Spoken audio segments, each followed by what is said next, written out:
Hello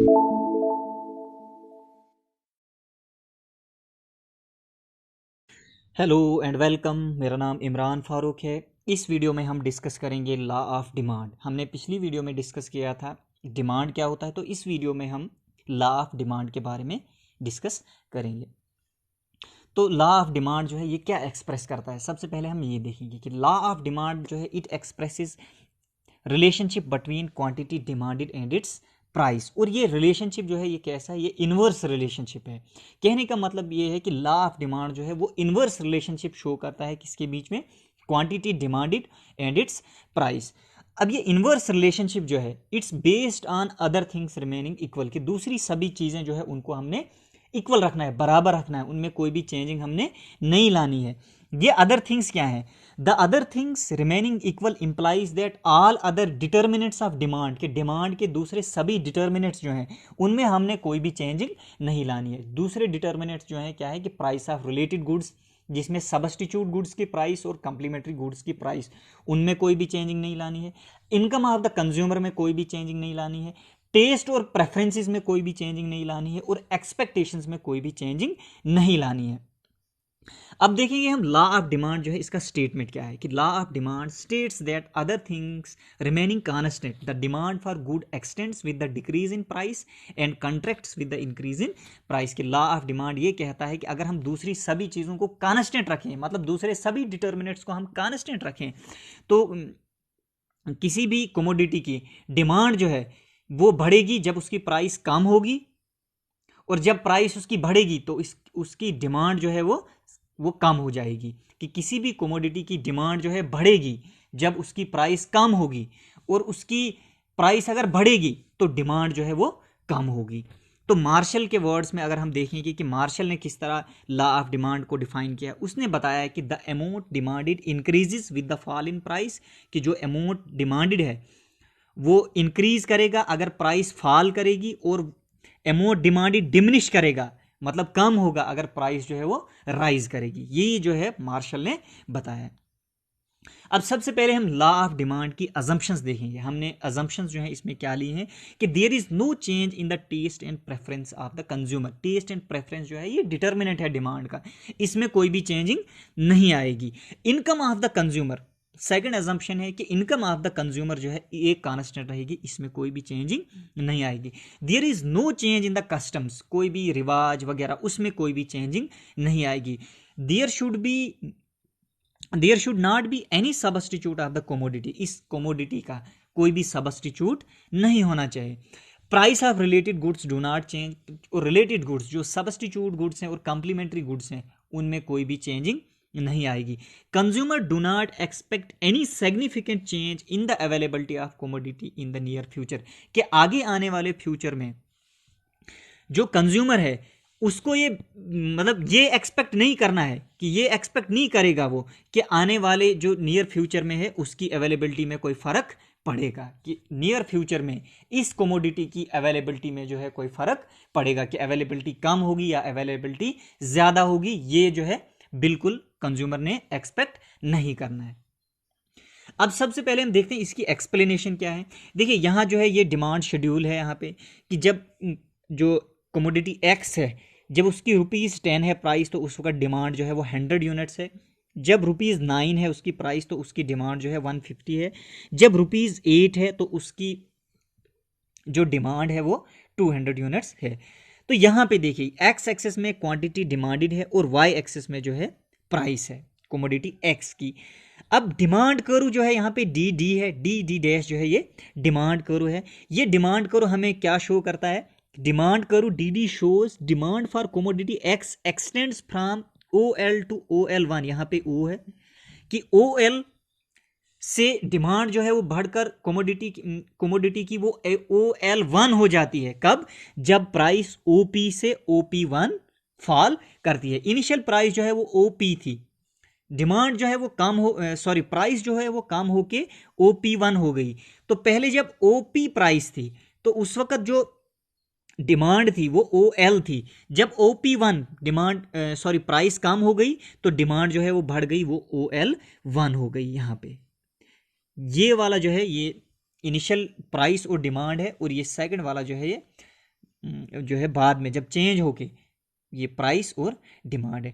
तो यहाँ पे जो है डिमांड कर्व जो है वो डाउनवर्ड स्लोप करता है। Demand downward slope of demand curve itself is an expression of law of demand, कि यही जो है downward sloping of demand curve है जो है ये लॉ ऑफ डिमांड की जो है वो एक्सप्रेशन है। हमने ये याद रखना है कि demand curve always slopes downwards.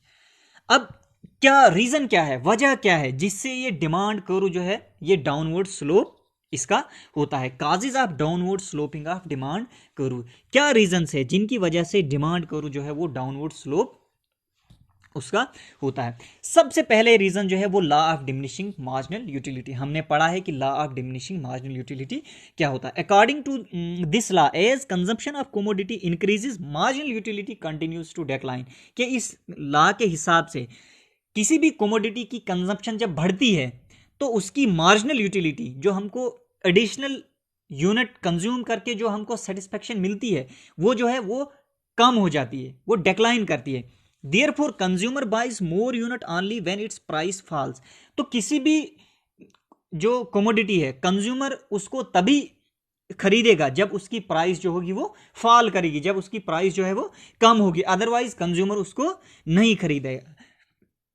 तो this proves that demand will be more at lower price and it will be less at higher price. तो law of diminishing marginal utility जो है ये प्रूव करता है कि जो डिमांड है वो लोअर प्राइस पे ज्यादा होगी और जो हायर प्राइस पे उसकी डिमांड जो होगी वो कम होगी, कि कंज्यूमर तभी जो है उसकी डिमांड बढ़ाएगा जब उसको जो है प्राइस उसकी कम होगी। अगर उसकी प्राइस हायर है तो वो जो है उस कमोडिटी को नहीं खरीदेगा। तो law of diminishing marginal utility एक रीजन है जिसकी वजह से डाउनवर्ड स्लोप है डिमांड कर्व का। सेकंड रीजन जो है डिमांड कर्व का डाउनवर्ड स्लोप होने के लिए वो है इनकम इफेक्ट, कि when price of commodity falls real income of the consumer increases.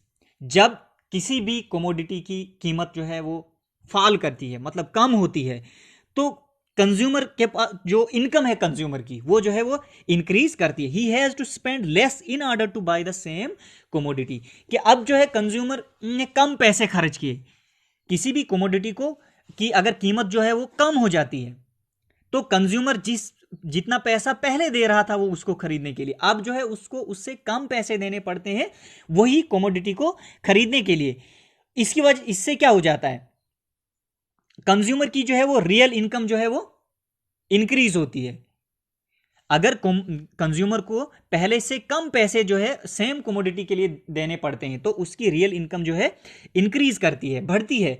लेकिन अगर उसी कमोडिटी की कीमत जो है बढ़ जाए तो कंज्यूमर को जो है पहले से ज्यादा पैसे देने पड़ते हैं वही चीज खरीदने के लिए, तो उसकी रियल इनकम जो है वो फॉल करती है। इसी को इनकम इफेक्ट कहते हैं। This is called income effect. तो इसी इफेक्ट की वजह से जब कंज्यूमर जो है जब उसकी प्राइस बढ़ती है, किसी भी कमोडिटी की प्राइस जब बढ़ती है तो कंज्यूमर उसकी जो कंजम्पशन बढ़ा देता है और उसकी डिमांड जो है वो बढ़ जाती है, कि कंज्यूमर के पास अब ज्यादा पैसे होते हैं वही कमोडिटी को खरीदने के लिए, तो वो उसकी कंजम्पशन को जो है बढ़ा देता है। Due to this effect with fall in price consumer buys more of it. First reason जो है वो downward slope of demand curve वो law of diminishing marginal utility है, और सेकंड जो है वो इनकम इफेक्ट है, कि जब कंज्यूमर जो है सेम कमोडिटी को कम कीमत में खरीदता है उसकी इनकम जो है बढ़ जाती है, उसके पास अब ज्यादा पैसे होते हैं वही कमोडिटी को खरीदने के लिए, तो वो उसकी कंजम्पशन जो है बढ़ा देता है और उसकी जो है डिमांड जो है वो बढ़ जाती है। थर्ड रीजन जो लॉ ऑफ जो डिमांड कर्व का डाउनवर्ड स्लोप है उसका जो थर्ड रीजन है वो है प्राइस इफेक्ट। प्राइस इफेक्ट क्या है, जब भी किसी कमोडिटी की प्राइस जो है वो फॉल करती है तो वो दूसरे कंज्यूमर्स को अट्रैक्ट करता है। उसकी कीमत जब कम होती है तो कंज्यूमर्स जो है वो दूसरे कंज्यूमर्स जो है वो अट्रैक्ट करता है। When price falls new consumers start consuming it, as a result demand increase. जब वो दूसरे कंज्यूमर्स को अट्रैक्ट करता है तो उसकी डिमांड जो है वो बढ़ जाती है। इसकी वजह से नए कंज्यूमर जो है उसको कंज्यूम करना, उस कमोडिटी को कंज्यूम करना स्टार्ट करते हैं तो उसकी जो है डिमांड जो है वो बढ़ जाती है। फोर्थ जो रीजन है वो है substitution effect. Substitution effect refers to substitution of one commodity for the other when it becomes relatively cheaper. जब कोई कमोडिटी उसकी प्राइस कम हो गई तो उस कमोडिटी की कंजम्पशन दूसरी कमोडिटी की जगह जो है लोग जो है शुरू करते हैं, कंज्यूमर जो है शुरू करते हैं। इसको सब्स्टिट्यूशन इफेक्ट बोलते हैं कि कंज्यूमर जो है उसी कमोडिटी जो अब उनको सस्ती मिल रही है उसको सब्स्टिट्यूट करते हैं दूसरी जगह पे, किसी दूसरी कमोडिटी की वो कंजम्पशन जो है कम कर देते हैं और जो है इस कमोडिटी को सब्स्टिट्यूट करते हैं। फॉर एग्जांपल जैसे टी और कॉफी है, जब अगर टी की प्राइस जो है वो कम हो जाएगी तो कंज्यूमर इसको सब्स्टिट्यूट करते हैं किसकी जगह पे, कॉफी की जगह पे की। कॉफी जो है अब उनको पहले से महंगी मिल रही है या टी से जो है महंगी मिल रही है, तो वो जो कॉफी के बदले भी टी की कंजम्पशन बढ़ा देते हैं। With fall in price T is substituted in place of की कॉफी, कि जब सस्ती मिल जब चाय टी हमको सस्ती मिलने लगती है तो हम कॉफी के बदले भी जो है टी की ही कंजम्पशन करते हैं। तो सब्स्टिट्यूशन इफेक्ट भी एक रीजन है डाउनवर्ड स्लोप ऑफ डिमांड करो। अब अगला रीजन जो है वो रीजन है different uses of the commodity, कि कमोडिटी के जो है हम डिफरेंट यूजेस स्टार्ट कर देते हैं कि certain commodities have different uses. With the increase in price of such products, they will be used only for more important uses and demand fall. With the fall in price, they will be put to various uses and demand will rise. कि कोई भी commodity जो है उसके different uses होते हैं, अगर उसकी कीमत बढ़ गई तो हम उसके जो यूज है वो कम कर देते हैं, दूसरी जगहों पे उस कमोडिटी सेम कमोडिटी को यूज नहीं करते हैं, तो डिमांड कम हो जाती है। लेकिन अगर उसकी प्राइस कम हो जाए तो हम क्या करते हैं, उस कमोडिटी को दूसरी जगहों पे भी यूज करना स्टार्ट करते हैं और उसकी डिमांड जो है वो बढ़ जाती है। तो डिफरेंट यूजेस ऑफ जो सेम कमोडिटी है ये भी एक रीजन है downward slope of demand curve. अब सिक्स्थ रीजन है डिफरेंट इनकम ग्रुप्स, कि majority is in the low income group, कि मेजॉरिटी ऑफ लोग जो है, मेजॉरिटी जो है लोगों की वो सोसाइटी में वो लो इनकम ग्रुप्स में होते हैं। तो जब भी प्राइस कम हो जाती है तो आम लोग जो हैं वो उस जो गुड की या उस कमोडिटी की कंजम्पशन को बढ़ा देते हैं, क्योंकि अब उनको जो है वही चीज जो है वो सस्ती मिल रही है पहले से। तो ordinary people buy more when price falls and vice versa, कि आम लोग जो है वो आम आदमी क्या करते हैं कि वो उस कमोडिटी की कंजम्पशन को बढ़ा देते हैं जब उसकी प्राइस जो है कम हो जाती है, और अगर प्राइस बढ़ जाए तो वो उसकी कंजम्पशन को जो है कम करते हैं और डिमांड भी जो है कम होती है। उसके बाद rich do not have any effect on the demand करो, अमीर लोगों की वजह से डिमांड कर्व में कोई भी फर्क नहीं पड़ता है। अब जो है जो लॉ ऑफ डिमांड है इसकी कुछ एक्सेप्शंस भी हैं, कि डिमांड कर्व जो है डाउनवर्ड जो है स्लोप करती है, हमेशा ऐसा नहीं होता है, कुछ एक्सेप्शंस हैं। एक्सेप्शनल केसेस में डिमांड कर्व का जो होता है पॉजिटिव स्लोप होता है, या डिमांड कर्व जो है उसका स्लोप जो होता है अपवर्ड्स होता है। In certain cases curve slopes up from the left to right, कि जो है कुछ केसेस में कर्व जो है डिमांड कर्व जो है वो अपवर्ड स्लोप करती है लेफ्ट से राइट की। जैसे यहाँ पे जो है ये एक्स एक्सेस है क्वांटिटी डिमांडेड, वाई एक्सेस में प्राइस, और डी डी जो है ये डिमांड कर्व है, और इसमें जो है डिमांड कर्व जो है लेफ्ट से राइट की तरफ जो है वो अपवर्ड्स स्लोप करती है। कंज्यूमर, इसका मतलब क्या है, consumer buy more when the price of commodity rises, कि कंज्यूमर क्या करते हैं, अगर कमोडिटी की प्राइस बढ़ जाए तो वो उसकी कंजम्पशन और बढ़ा देते हैं, and when price and less when price false, और कंजम्पशन कम हो जाती है जब प्राइस जो है वो कम हो जाए। ये एक्सेप्शन है लॉ ऑफ डिमांड की। देखिए अब हम देखेंगे कि किन सर्कमस्टांसिस में जो डिमांड कर्व है उसका जो है पॉजिटिव स्लोप होता है, या डिमांड कर्व में जो है वो अपवर्ड स्लोप होता है, या किन सर्कमस्टांसिस में कंज्यूमर जो है डिमांड बढ़ा देते हैं जब कमोडिटी की प्राइस बढ़ जाती है, और डिमांड कम हो जाती है जब कमोडिटी की जो प्राइस जो है वो कम हो जाती है। कि किन किन सर्कमस्टांसिस में लॉ ऑफ डिमांड के उल्टा जो है अपोजिट जो है उसके अपोजिट जो है कब होता है, ये देखते हैं। देखिए सबसे पहले है वार। अगर वार हो जाए या वार होने का डर हो तो लोग ये फील करेंगे कि नियर फ्यूचर में इस कमोडिटी की जो है शॉर्टेज होगी, और अगर उसकी कीमत बढ़ भी जाएगी तो फिर भी उस जो है कमोडिटी को लोग जो है वो स्टोर करना चाहेंगे। कि if shortage is feared in anticipation of war people may start buying more even when price rises, कि अगर लोगों को ये खतरा हो कि जंग होने वाली है और नियर जो है फ्यूचर में हमें जो है ये चीज़ नहीं मिलेगी, तो लोग अगर उसकी कीमत बढ़ भी जाएगी लोग फिर भी उस कमोडिटी को ज़्यादा से ज़्यादा खरीदेंगे, लोग जो है वो स्टॉक पाइलिंग करेंगे। सेकंड जो कंडीशन है वो है डिप्रेशन, कि during depression the price of commodities are very low and the demand for them is less. के इकोनॉमिक डिप्रेशन जब होता है उस कंडीशन में भी क्या होता है, जो कमोडिटीज है उसकी प्राइस जो है बहुत जो है वो कम होती है, लेकिन डिमांड भी उसके साथ साथ जो होती है वो कम होती है। तो डिप्रेशन भी जो है, इकोनॉमिक डिप्रेशन भी जो है वो एक्सेप्शन है लॉ ऑफ डिमांड की, या जो है उस कंडीशन में भी डिमांड कर्व जो है वो अपवर्ड स्लोप करती है। This is because of low purchasing power. अब ये किसकी वजह से होता है, इकोनॉमिक जो डिप्रेशन होता है किसकी वजह से, जो डिमांड कर्व जो है वो पॉजिटिव स्लोप होता है उसका, लो परचेजिंग पावर के, लोगों के पास जो है लो परचेजिंग पावर होती है।